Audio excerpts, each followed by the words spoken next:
I'm Bertha Josephina Siedu, 35 years old. I'm a teacher. Been married for 7 years, and this is my husband Charles. My first delivery I was 26 weeks through, and my water broke. So the doctors gave me options whether to take the baby out or wait and see how God will see the situation. I opted for waiting on the Lord, and after 3 days I delivered a baby girl. She weighed 0.80 kg and she was so tiny. That is when the journey of being a preterm mom at NICU started. It wasn't easy. It was so difficult. But I trusted God. I lived with this baby one day at a time. I enjoyed her while I could. I did everything in my possible best to keep her alive. I had to be getting medicine, running for labs, going up and down. It wasn't easy. She lived just 2 months. And after 2 months, on that same date she was delivered, 2 months on the same day she was delivered, that's 26th January, and on 26th of March, the same time she was delivered, she passed on. I'm Dr. Ajiri Saki. I'm a consultant neonatologist at the Neonatal Intensive Care Unit at the Korle Bu Hospital in Accra. So the Neonatal Intensive Care Unit in Korle Bu is designed for looking after babies who are born very early and also babies who are born at term but who are very ill and need a lot of extra care. Being born early means being born before the usual 40 weeks. Now, any baby born before 37 weeks of pregnancy is considered preterm. And in these parts of the world, a baby born after 24 weeks of pregnancy has the potential to survive, though the survival rate is quite low at that level.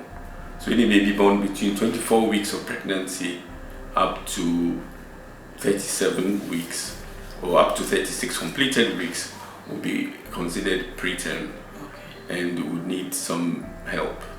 Those born very early need more help in general. And the biggest needs are that we have many more babies than we can look after with the staff, especially nursing numbers, because these babies are fully reliant on external care. So we don't have enough nurses to look after the number of babies that we have to admit. That's one. Then we need more advanced intensive care training for the nurses that we have. And another big need is that the parents are unable to afford the care because it's very expensive. And so the quality of the care is hampered by the fact that a lot of the things that are needed are not provided by the government and the families can't afford it. So it doesn't happen. Those are the two main areas that some work needs to be done in order that we can take things forward. Infections are one of the causes. The other causes are babies who are born who have difficulty during the time of birth in terms of blood supply or oxygen supply to the brain, which is called birth asphyxia. That is another very important cause of severe disability and death. So regarding infection, it starts with good infection control practices, which includes the regular supply of water, which we sometimes don't have. We need to have alcohol for disinfection, which we sometimes have to rely on donations for. We need the parents we need to use strong antibiotics, which sometimes cannot be obtained. We need to be able to do blood tests to know exactly which organisms, which germs are causing the problem and which antibiotics are effective. and often that can't be afforded, so the test can't be done, and now we have to use the best guess antibiotic. So it's mainly financing that is the problem, and obviously the work environment needs to be improved. Overcrowding needs to be reduced, because when they are overcrowded and when there are fewer nurses and fewer doctors, then passing infection from one baby to another is more likely to occur. So those are some of the things that need to be improved. So you have provided us with various resources over the past few months, which we highly appreciate. All over the world, governments and hospitals never seem to have enough themselves, and they rely on donations from charities. So charities like the Foundation and others, and even individuals, are very welcome. We're asking them to come and plug in the holes that are in the provision.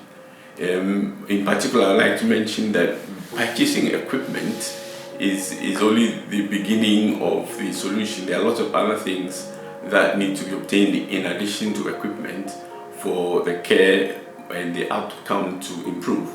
So when people feel a need to help, what I suggest they do is to come and speak to the staff and find out what things are needed, and then they can choose which of the things that are needed that they can provide. And that sometimes includes money to buy things, and certainly if anybody wants to bring anything, then we would be very careful to account for its use in whatever way that they wish. The J Foundation, it's amazing what should I say, a mate has actually brought up this foundation, and it's amazing what she's trying to do. I think we should all come on board. It's a laudable idea. There are other foundations or support groups that are basically also doing something, but this is very important, and we need to all come on board and help. These kids need incubators. They are sharing incubators. You find 3 maximum, right, in an incubator, which should not be the case, because every child has a peculiar case, and sharing an incubator does not really help. I think if kids of preterm situations had individual incubators, it would save a lot of lives. Also, to the government, I think it's about time they also focused on this, because these are future leaders.